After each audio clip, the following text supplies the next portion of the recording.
Good morning guys.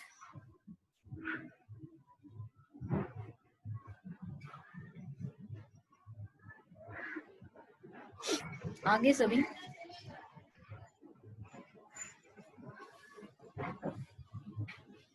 और कैसी चल रही है रिवीजन फिर आप लोगों की? कर रहे हो या नहीं साथ साथ में? तो थोड़े दिन रह गए, इसके बाद देती हूँ एसएसटी का मॉक टेस्ट भी। ठीक है, क्लास के बाद मिलेगा। एनसीईआरटी की क्लास होने के बाद ही मिलेगा। ठीक है, क्या किया था हमने लास्ट डे? कौन सा कॉन्सेप्ट किया था? साउंड क्लियर है ना सभी को? लास्ट डे कौन सा कॉन्सेप्ट किया था जल्दी बताएंगे। 40 मिनट होता है, 40 मिनट में अगर आप जल्दी रिप्लाई नहीं करते हैं ना फिर दिक्कत हो जाती है।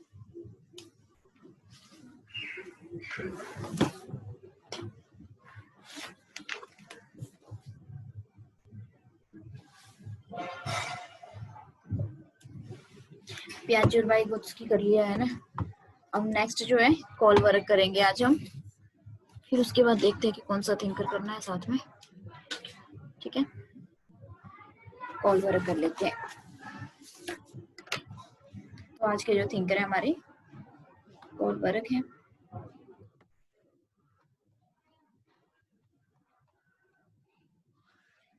कॉल वर्क के द्वारा जो है थ्योरी जो दी गई है, क्या नाम है उस थ्योरी का? उस थ्योरी का नाम है theory of moral development. Theory of moral development. ठीक है, नैतिक विकास का सिद्धांत। नैतिक विकास सिद्धांत जो है वो कॉल वर्क के द्वारा दिया गया है। तो इन्होंने जो टोटली जो फोकस किया है वो मोलैरिटी पे जो है फोकस किया है। ठीक है, मॉरल जो है, मॉरल वर्ड आपका लिया गया है लैटिन के मॉरस से। मॉरल वर्ड जो है वो लैटिन के मॉरस से जो है लिया गया है, जिसका मीन्स होता है तौर तरीका। ठीक है, लॉरेंस कॉलबर्ग जो आपके थे, इनका बर्थ या जो इनके ये कहाँ के मनोवैज्ञानिक हैं, तो ये हैं आपके अमेरिका के मनोवैज्ञानिक थे। और इन्होंने जो है यूनिवर्सिटी में ये प्रोफेसर थे। ठीक है, मनोविज्ञान के ही जो है ये प्रोफेसर हैं। और साथ में अगर हमने जैसे पीछे आपने देखा जीन पियाजे देखे, तो उन्होंने बात की थी कॉग्निटिव डेवलपमेंट पे। ठीक है, जीन पियाजे ने बात की थी आपके कॉग्निटिव डेवलपमेंट पे, थिंकिंग प्रोसेस को लेकर के। तो ये जो है ना उनसे काफी ज्यादा प्रभावित थे। ठीक है, उनसे काफी ज्यादा प्रभावित थे। उन्होंने बात की थी जीन पियाजे ने, जैसे कि सेम एज के बच्चे सेम थिंकिंग करते हैं। ठीक है, क्यों? क्योंकि बिकॉज ऑफ मैच्योरिटी। ठीक है, तो जो मोरल डेवलपमेंट के बारे में भी उन्होंने जो है थोड़ा सा कॉन्सेप्ट दे रखा था। उन्होंने जो है उसके बारे में भी बोल रखा था जीन पियाजे ने भी। तो जब ये यूनिवर्सिटी में जब ये पढ़ाई करते थे या जब भी ये पढ़ रहे थे कॉलबर्ग, तो इनको जो है उनकी एक किताब मिलती है लाइब्रेरी में, जिसके बारे में जो है किसके बारे में लिखा होता है? मोलैरिटी के बारे में उसमें दे रखा था। ठीक है, नैतिकता के बारे में जो है उन्होंने उसमें बात कर रखी थी। तो उन्होंने वहीं से डिसाइड कर लिया कि जब भी वो डॉक्टरेट करेंगे, डॉक्टरेट की डिग्री करेंगे, तो वो जो है इसी टॉपिक को लेकर के आगे रिसर्च करेंगे। ठीक है, या फिर जो है उसी टॉपिक को लेकर के उन्होंने जो है आगे जाकर के रिसर्च की। जब उनको उनकी किताब मिली तो उनसे काफी ज्यादा वो प्रभावित हुए और उनका फिक्स हो गया कि उन्होंने जो है अब मोलैरिटी पे ही जो है उन्होंने आगे काम करना है। ठीक है, तो कॉलबर्ग जो थे अमेरिका में, अमेरिका के बच्चों पे जो है उन्होंने एक्सपेरिमेंट किया है। कॉलबर्ग ने स्टडी की है अमेरिका के स्टूडेंट्स पे। और जो अमेरिका के ये बच्चे थे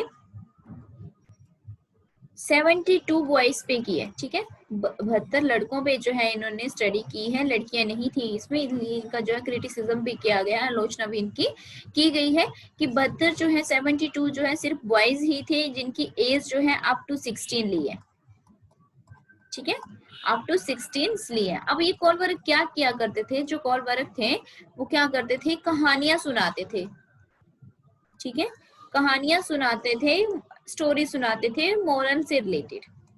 जो मॉरल से रिलेटेड स्टोरीज होती थी वो सुनाया करते थे। और फिर जो है क्वेश्चंस करते थे सुनाने के बाद बच्चों से, और बच्चे जो है क्वेश्चन पे सोचते थे और आंसर्स देते, ठीक है, आंसर्स देते थे।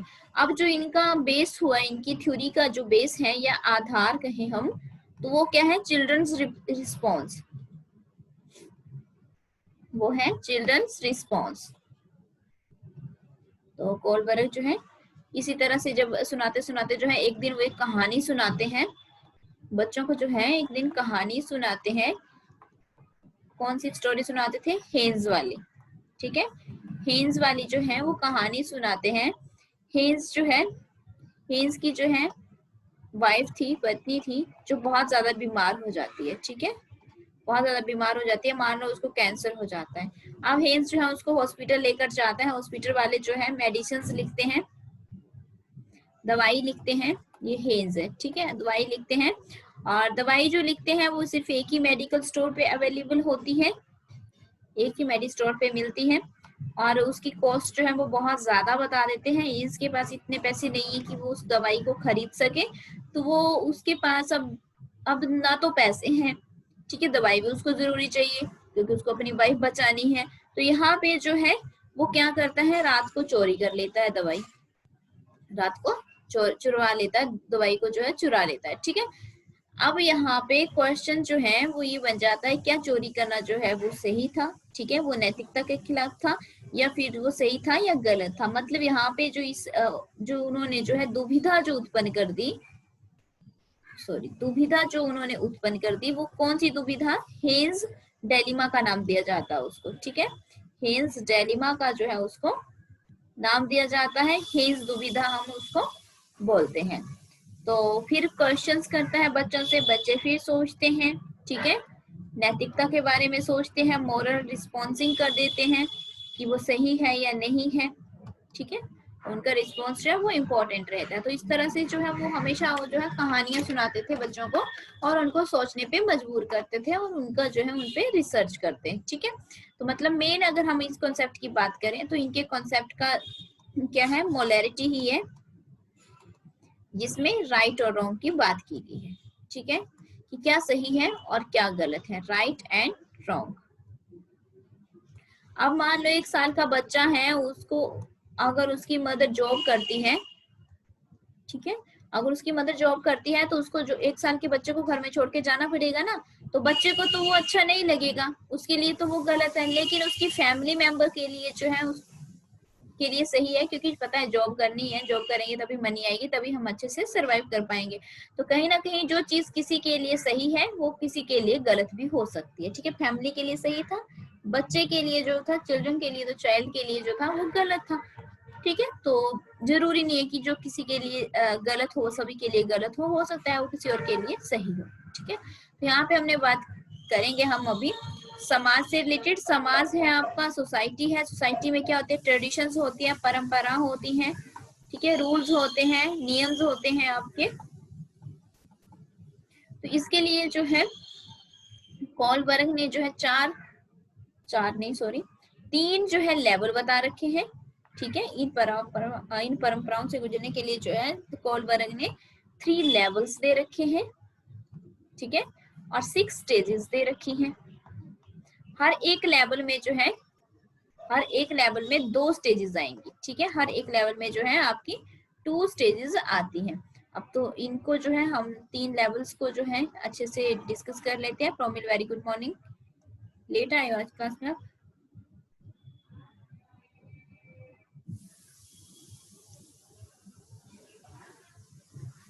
ठीक है, पहले देख लेते हैं 3 लेवल ऑफ मॉरल डेवलपमेंट क्या है। 3 अवस्थाएं बता रखी हैं।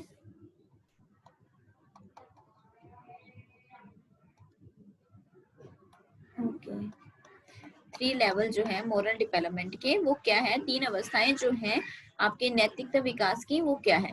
फर्स्ट है आपकी pre conventional level, pre conventional level यानी कि पूर्व परंपरागत स्तर। सेकंड है आपका कन्वेंशनल लेवल, ऑलरेडी आप लोगों ने लिख रखा है ना, हिंदी मीडियम वालों ने भी, जो मैंने क्लास में लिखवाए थे पहले वो लिखा है ना, तो मैं भी एक ही लैंग्वेज में लिख रही हूँ यहाँ पे, ठीक है। पास्ट कन्वेंशनल लेवल, अगर नहीं लिखा होगा तो मेरे को बता देना।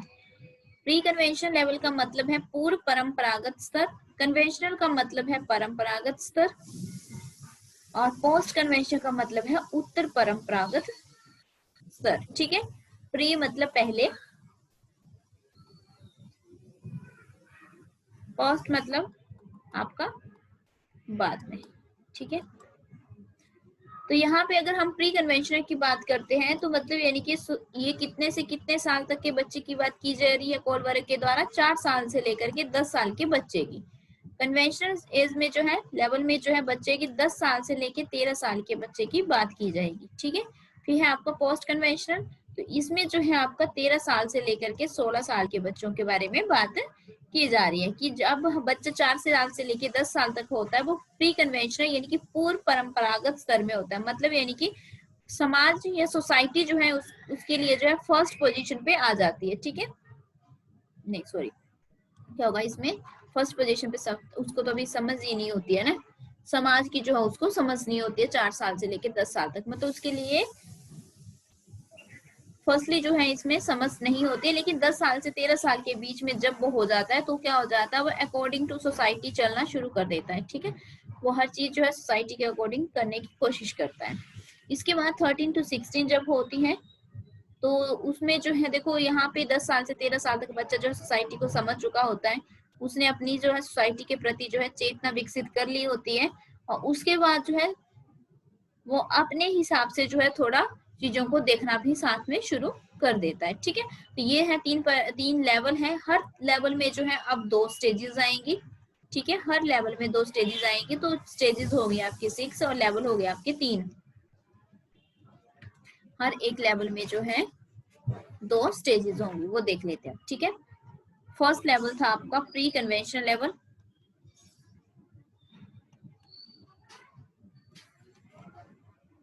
इसमें जो आपकी फर्स्ट स्टेज आती है वो क्या आती है, फर्स्ट स्टेज है आपकी punishment and obedience orientation stage. Punishment and obedience orientation stage, यानी कि सजा से बचने हेतु आज्ञा पालन, ठीक है। इसमें क्या करता है बच्चा, इसमें करता है कि हम कई बार जो है हमें सजा देने वाले होते हैं, हमारे पेरेंट्स जो है हमें हमारी जो है हमें कुछ पनिशमेंट दे देते हैं कि आपको जो है इस तरह काम नहीं करवाया दिया जाएगा करने या कुछ भी, ठीक है। आप कुछ गलती करते हैं तो आपको क्या देते हैं, वो सजा देते हैं कि अच्छा आज तुम्हें जो है ये मोबाइल गेम जो है खेलने के लिए नहीं मिलेगा बच्चे को, ठीक है। तो वो क्या करता है उस गलती से बचने के लिए जो है वो सॉरी वगैरह जो है वो बोल देता है, ठीक है। इसमें मैंने आपको एग्जांपल्स दे रखा है पहले। सेकेंडली अगर हम बात करें instrumental relativity stage, instrumental relativity अच्छा स्टेज है ना, मतलब पुरस्कार और अन्य लाभ के लालच में बच्चा आकर के काम करता है इसमें, ठीक है।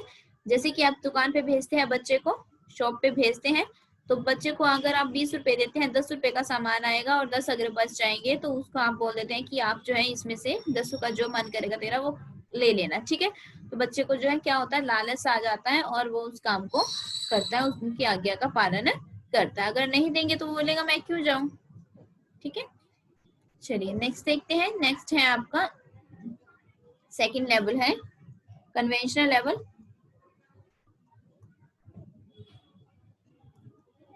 कन्वेंशनल लेवल यानी कि जिसमें जो है आपकी सॉरी दो स्टेजेस आती है, कौन सी, इंटरपर्सनल, ठीक है। फर्स्ट आती है आपकी इंटरपर्सनल। इंटरपर्सनल में क्या है कि आप जो है किस तरह से जो है खुद को जो है अच्छा प्रेजेंट कर रहे हैं। इसमें बच्चा, अगर आपको पता है यहाँ से कितने साल से कितने साल तक की एज होती है, या बच्चे में 11 साल से लेकर के 13 साल तक ना, 11 ही रख लो, है ना, 10 या 13, 10 या 11, 10 से 13 तक। तो इसमें बच्चा क्या करता है, खुद को सोसाइटी में गुड बॉय गुड गर्ल बनने की कोशिश करता है, ठीक है। इसमें जो है इसके लिए सोसाइटी ही सेंटर पॉइंट हो जाती है कि सोसाइटी में जो है किस तरह से अच्छे दिखना है, ठीक है, किस तरह से लोग जो है मुझे अच्छा बोलेंगे, तो वो बनना चाहता है सोसाइटी में, खुद को अच्छा दिखाना चाहता है इंटरपर्सनल में। फिर है इसी में सेकंड आपका authority maintaining stage. Authority maintaining stage, तो इसी एज में जो है बच्चा क्या करता है, सामाजिक व्यवस्था बनाए रखने की कोशिश करता है, अथॉरिटी मेंटेन करने की कोशिश करता है। मतलब उसको लगता है कि जितने भी सोसाइटी के रूल एंड रेगुलेशंस हैं, ठीक है, उन सभी को जो है मानना चाहिए, उन्हीं के अकॉर्डिंग जो है चलना चाहिए। यहाँ तक कि बच्चा इस चीज में ये भी हो जाता है कि अगर रूल और रेगुलेशन नहीं मान रहा है कोई, तो उसको सजा दी जानी चाहिए। ये बच्चे की जो है थिंकिंग यहाँ तक इस लेवल तक हो जाती है 10 से 13 साल के बीच में, ठीक है। नेक्स्ट है आपकी स्टेज। स्टेज तो बाद में आएगी, पहले लेवल जो है पोस्ट कन्वेंशन लेवल।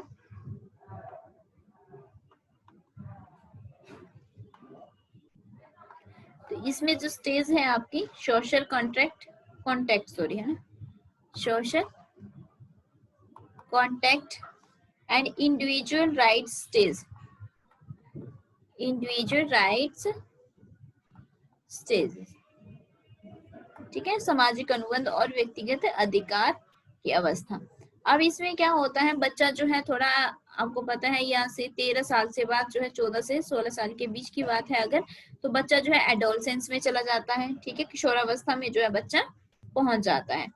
तो जो भी वो काम करेगा उसको लगता है खुद कि जो भी वो काम कर रहा है उसे उसके बारे में ज्यादा पता है, ठीक है, वही सही है, बाकी जो बोल रहे हैं वो सब गलत है, लेकिन जो वो सोच रहा है वो कर रहा है, वो सारे काम उसके लिए सही है। इवन इस एज में जो है बच्चा सोसाइटी के जितने भी रूल और रेगुलेशंस होते हैं उनको ब्रेक करने की कोशिश करता है, उनको तोड़ने की कोशिश करता है, रूल्स वगैरह को, ठीक है।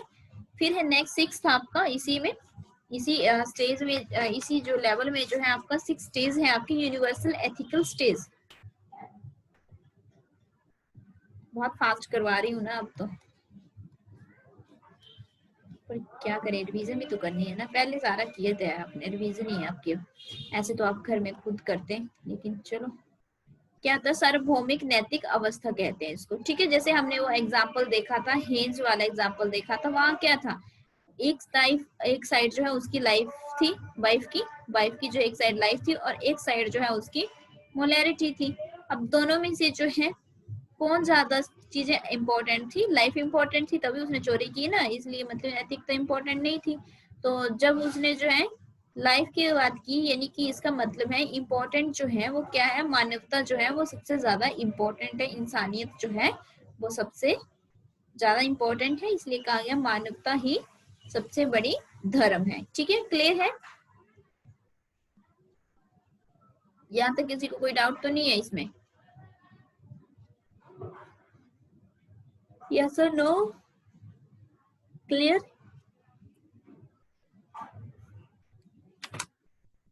जल्दी बता दो भाई, अगला कॉन्सेप्ट करना है। ये कॉल वर्क जो है वो कंप्लीट हो गए हमारे, ठीक है, कॉल वर्क जो है वो कंप्लीट हो गए हैं।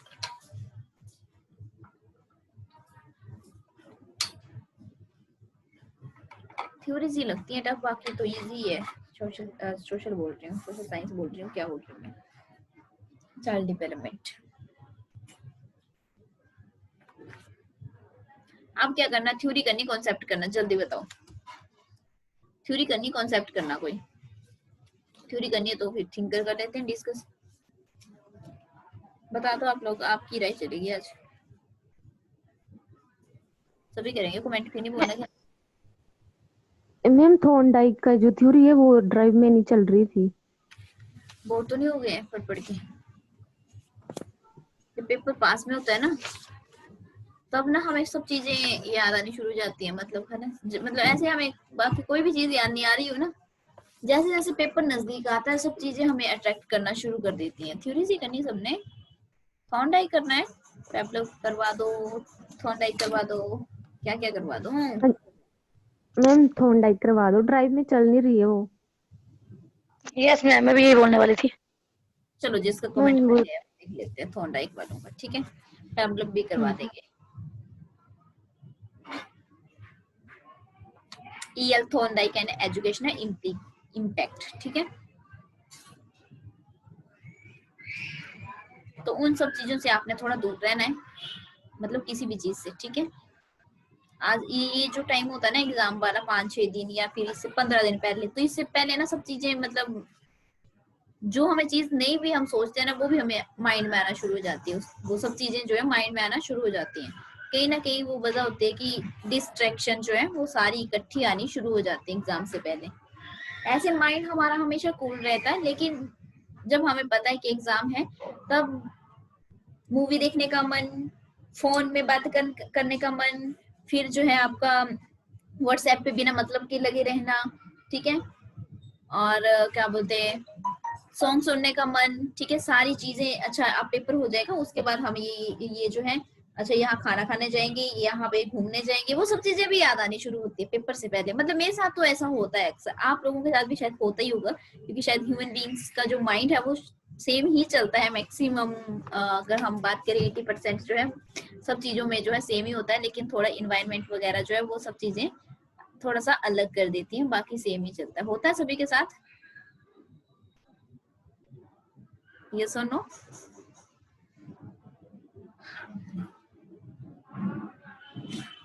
तो ऐसा होता ही है नॉर्मली, लेकिन डिस्ट्रैक्शन से बचना है जितना बच सको, ठीक है।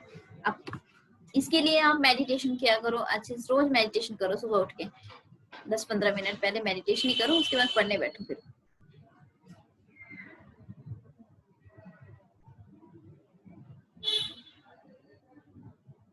चलो इयन थॉर्नडाइक जो है वो कर लेते हैं ना, थोड़ा सा बीच में जो है पढ़ते पढ़ते जो है ब्रेक भी लेनी चाहिए 2-3 मिनट की। तो थोड़ी सी आपको बीच में बातें भी सुना देती हूँ मैं।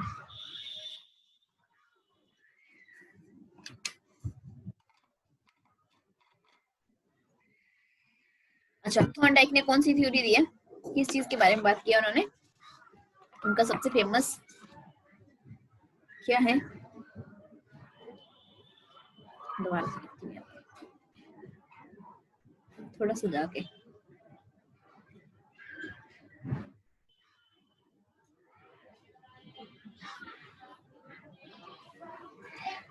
लर्निंग, यस लर्निंग ही बोल रखा है, ठीक है। लर्निंग है, किस टाइप की लर्निंग है कि जो भी इंसान है या जो भी बच्चा है वो किस तरह से लर्न करता है चीजों को, ठीक है। उन्होंने सबसे पहले आपको 2 चीजें यहाँ पे याद रखनी है जो बहुत इंपॉर्टेंट है। एक तो उनका एक्सपेरिमेंट जो है वो किस चीज कौन से एनिमल पे कर रखा है, तो कैट पे, ठीक है, बिल्ली पे जो है उन्होंने अपना प्रयोग किया है, एक्सपेरिमेंट किया, ठीक है। दूसरा उन्होंने जो मतलब लर्निंग पे जो उन्होंने बात की है, तो उनकी थ्योरी का जो नाम है लर्निंग का वो क्या है, ट्रायल एंड एरर,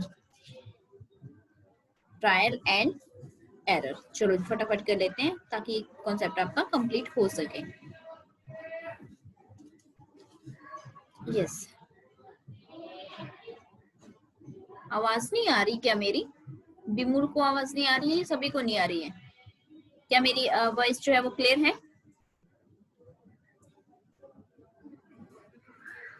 क्लियर है ना बिमूल, आपके वहां पे शायद नेटवर्क प्रॉब्लम होगी मे बी ना, कोई बात नहीं, ये यूट्यूब पे डालूंगी ये वाली वीडियो, मैं ना वहां देख लेना, रिवीजन वाली, बाकी तो खैर नहीं डालती हूँ, लेकिन जो सिर्फ रिवीजन वाली है वो वाली डलेगी, तो वहीं पे देख लेना। अच्छा चलो फटाफट कर लेते हैं ना। थॉर्नडाइक का जो है पहले ऐसे ये मनोवैज्ञानिक है आपके जिन्होंने एनिमल पे स्टडी की है, ठीक है। फर्स्ट ऐसे जो है मनोवैज्ञानिक है आपके जिन्होंने किस पे स्टडी की है, एक जानवर पे स्टडी की है, जिन्होंने एनिमल पे जो है स्टडी की है। उसके बाद जो है इन्होंने बताया है कि जिस तरह से एक एनिमल करता है, उसी तरह से कहीं ना कहीं ह्यूमन बींग्स भी उसी तरह से एक्टिविटीज करता है, ठीक है। उसका प्रभाव जो है मानव पर क्या पड़ता है, उस एनिमल की जो स्टडी की गई उसका प्रभाव मनुष्य पर भी जो है किस तरह से पड़ा, क्या पड़ा, वो सब जो है इन्होंने बता रखा है, ठीक है। तो इनका जो है इनके कॉन्सेप्ट का नाम मैंने पहले बता चुकी हूँ कि ट्रायल एंड एरर है, ठीक है। और ये अमेरिका के थे, ठीक है, ये अमेरिका के थे। इनकी एक और भी थ्योरी है, एसआर थ्योरी। इनकी थ्योरी का नाम जो है एसआर थ्योरी भी है। हम इसको जो है एसआर थ्योरी के नाम से भी जानते हैं। एस का मतलब है, क्यों हो गया था ये, क्या हुआ था? अब आ रही है साउंड? क्या आप अब मुझे सुन पा रहे हैं? ओके, वो शायद पेन गलत जगह क्लिक हो गया था, इस वजह से हो गया था, ठीक है। तो इन्होंने जो है एसआर थ्योरी के बारे में भी बात कर रखी है। एस का मतलब है आपका स्टिमुलस, उद्दीपन, और आर का मतलब है रिस्पॉन्स, ठीक है। इसका मतलब होता है अनुक्रिया, हिंदी में अनुक्रिया कहते हैं, ठीक है। तो थॉर्नडाइक ने जो है प्रिंसिपल्स दे रखे हैं, 3 प्रिंसिपल दे रखे हैं, या हम कहें कि इनके जो 3 प्रिंसिपल्स हैं, जो 3 सिद्धांत हैं, वो ही जो है बहुत ज्यादा इंपॉर्टेंट है, उन्हीं पे जो है पूरी थ्योरी जो है बेस्ड है, ठीक है। वो 3 प्रिंसिपल क्या है जो इनके प्रिंसिपल्स हैं? नंबर 1 है theory of connectionism,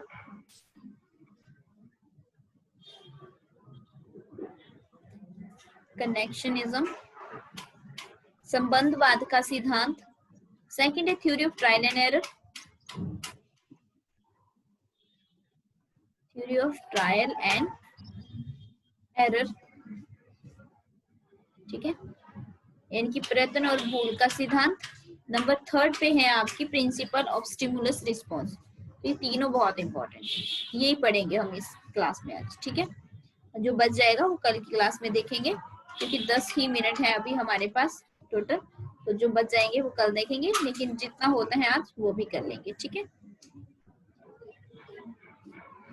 principle of stimulus response यानी कि एसआर, ठीक है, उद्दीपन अनुक्रिया का सिद्धांत। तो यहाँ पे जो है इन्होंने जो एक्सपेरिमेंट किया था वो बहुत ज्यादा इंपॉर्टेंट है। क्या करते हैं, कैट को लेते हैं और एक पजल बॉक्स में डाल देते हैं, ठीक है। इसमें डाल देते हैं, एक पजल बॉक्स में डाल देते हैं। इस टाइप का कुछ पजल बॉक्स है, जिसको जो है कैट को जो है इसमें आपके डाल दिया गया, और इसका जो दरवाजा है वो यहाँ पे है, मान लो, ठीक है। इसका जो दरवाजा है वो यहाँ पे है, और यहाँ पे जो है एक क्या लगा हुआ है, लीवर लगा हुआ है, ठीक है। तो ये जो है आपकी कैट है। मुझे डायग्राम इतनी अच्छे से नहीं आती है बनानी, तो मैंने ऐसे बना दिया आपको समझाने के लिए जस्ट। और बाहर जो है इसके सामने जो है क्या रख दिया जाता है, भोजन रख दिया जाता है। अब भोजन को देख करके इसको क्या लगती है, भूख लगती है। भूख लगेगी तो वो इसको भोजन को पाने के लिए इधर उधर घूमना शुरू करेगी। पूरे पजल बॉक्स में जो है, ये पूरे पिंजरे में जो है, बॉक्स में जो है इधर उधर घूमती है, अलग अलग जगह पे घूमने के बाद जो है, लेकिन फिर भी जो है वो उस लीवर, उसको नहीं पता होता कि यहाँ पे लीवर है। लेकिन अचानक से क्या होता है, जब वो घूम रही होती है, उसका पैर जो है वो एक लीवर पे लग जाता है, ठीक है, उस लीवर पे लग जाता है, और अचानक से दरवाजा जो है अपने आप ही खुल जाता है और वो खाना खा लेती है। अब यहाँ पे 3-4 बार इस ऐसे ही होता है। फर्स्ट टाइम ऐसे हुआ, सेकंड टाइम ऐसे हुआ, थर्ड टाइम ऐसे हुआ। फिर क्या होगा, एक टाइम ऐसा आएगा कि उसे पता चल गया कि अब जो गेट है वो कैसे खुलता है, ठीक है। वो गेट जो है कैसे ओपन होता है, इस लीवर पे पैर रखते हैं तो वो गेट ओपन हो जाता है। तो मतलब उसने बार बार जो है ट्रायल लिए, और यहाँ तक कि गेट खुलता भी था, लेकिन उसे जो है पता नहीं चल रहा था। लेकिन एक टाइम ऐसा है कि उसे जो है पता चल गया। तो क्या की उसने, लर्निंग की, कुछ सीखा। लर्निंग का मतलब क्या होता है, सीखना। उसने जो है कुछ नया सीखा। मतलब लर्निंग के लिए जो है हमें 2 चीजों से गुजरना पड़ता है, ठीक है। कौन कौन सी? फर्स्ट है आपकी रिस्पॉन्स, सेकंड है आपका स्टिमुलस, ठीक है। 2 चीजें जो है, स्टिमुलस और रिस्पॉन्स। तो थॉर्नडाइक ने बता रखा है स्टिमुलस और रिस्पॉन्स से दोनों से गुजरना पड़ता है। स्टिमुलस का मतलब है आपका उद्दीपक, और रिस्पॉन्स का मतलब है आपका अनुक्रिया। तो इन दोनों एक्टिविटी से हमें गुजरना पड़ता है, तभी जा करके जो है हम अपने गोल तक पहुंचते हैं, ठीक है। तो यहाँ पे गोल भोजन था, ठीक है। उद्दीपक स्टिमुलस क्या था, यहाँ पे जो फूड रखा था वो था, ठीक है। और अनुक्रिया या रिस्पॉन्स क्या हुआ कि वो इधर उधर घूमना उसने जो शुरू किया था। ठीक है, तो इन दोनों के बीच का जो रिलेशन है, इन दोनों के बीच का जो रिलेशन है वो क्या है आपका कनेक्शनिज्म। उसको क्या कहते हैं, उसको कहते हैं कनेक्शनिज्म, थ्योरी ऑफ कनेक्शनिज्म। तो पता चल गया होगा कि थ्योरी ऑफ कनेक्शनिज्म क्या है आपकी, ट्रायल एंड एरर क्या था आपका, ये भी पता चल गया होगा। ठीक है, कि किस तरह से उसने बार बार जो है प्रयास किया। उसके बाद स्टिमुलस और रिस्पॉन्स क्या था, वो भी इस स्टोरी के माध्यम से आपको समझ आ गया होगा कि स्टिमुलस क्या था आपका फूड, और रिस्पॉन्स क्या था उसका इधर उधर घूमना। ठीक है, तो आई होप कि क्लियर हो गया होगा।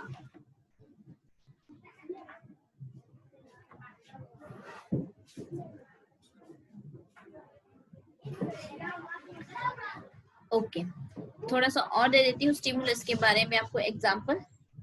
स्टिमुलस के बारे में यानी कि उद्दीपक बारे में जो है आपको एक एग्जांपल और दे देती हूँ। मतलब आपके एनवायरनमेंट में अगर हम बात करें कि कोई भी ऑब्जेक्ट, कोई भी वस्तु जो है, कोई भी ऑब्जेक्ट जो है वो जो प्रेजेंट में है, ठीक है, जो प्रेजेंट में है और बाद में जो है वो हमारे बिहेवियर के अकॉर्डिंग या व्यवहार को जो है चेंज कर देता है। मतलब कोई भी ऑब्जेक्ट जो बाद में हमारे बिहेव को या हमारे क्या कहते हैं रिस्पॉन्स को जो है, रिस्पॉन्स जो है वो चेंज कर देता है, बदल देता है। ठीक है, रिस्पॉन्स के द्वारा चीजें चेंज हो रही हैं, तो वो क्या होगा आपका स्टिमुलस होगा। एग्जांपल में अगर बात करूं तो जैसे आप जो है एक गली से गुजरे हैं, मैंने 2-3 बार आपको ये एग्जांपल दिया पहले भी।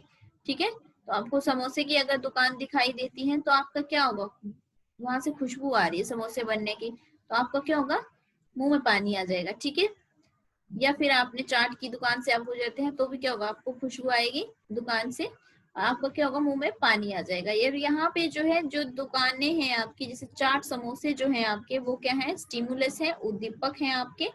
और जो आपको मुंह में पानी आ रहा है वो क्या है, आपका रिस्पॉन्स है आपका। ठीक है, वो आपका रिस्पॉन्स है। मैंने यहाँ ज्यादा लिखा नहीं है, बिल्कुल टू द पॉइंट लिखा है। ठीक है, ऑलरेडी आपको लिखा हुआ है अपने स्लीव।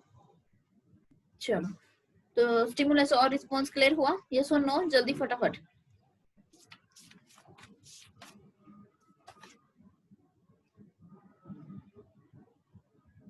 ओके,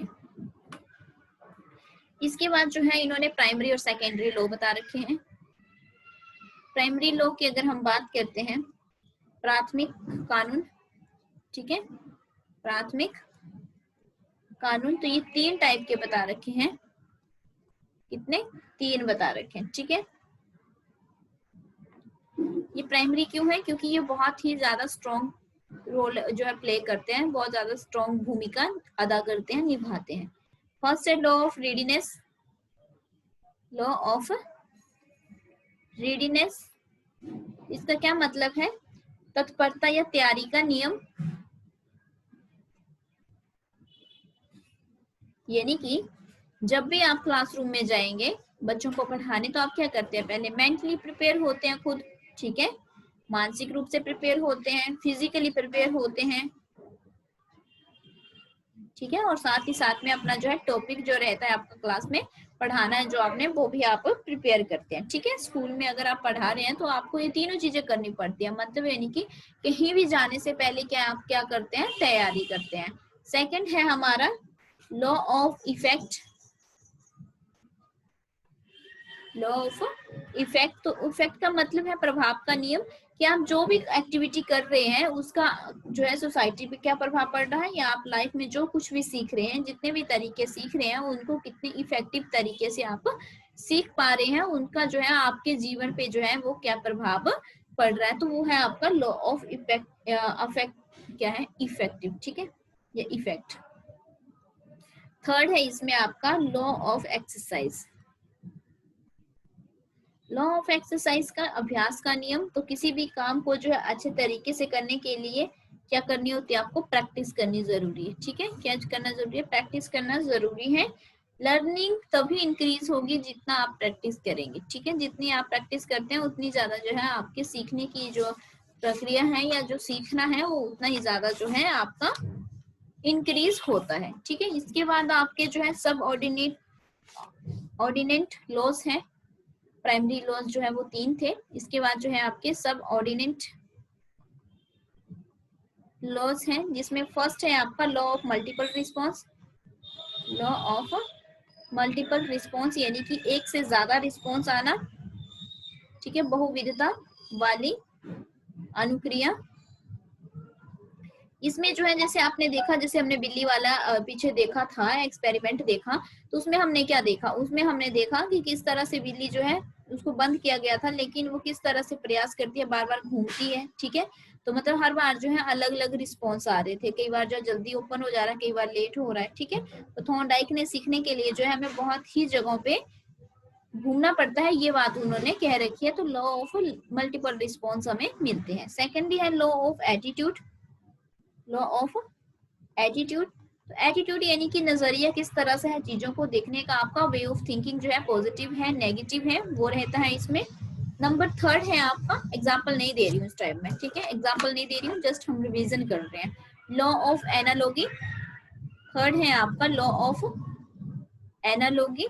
तो एनालॉजी मतलब प्री लर्निंग, ठीक है, आपकी जो प्री लर्निंग हुई है, जो पूर्व आपने अधिगम कर रखा है, वो आपका जो है आने वाले अधिगम के क्या करता है, हेल्प करता है, आपके अदर उसमें जो है काफी रोल प्ले करता है। जैसे प्लस माइनस आपने सीख रखी होती है, एग्जांपल दिया था मैंने आपको पहले, मैथ्स में जो है वो आज भी हमारे काम आता है। नंबर 4 है आपका law of associative shifting, law of associative shifting.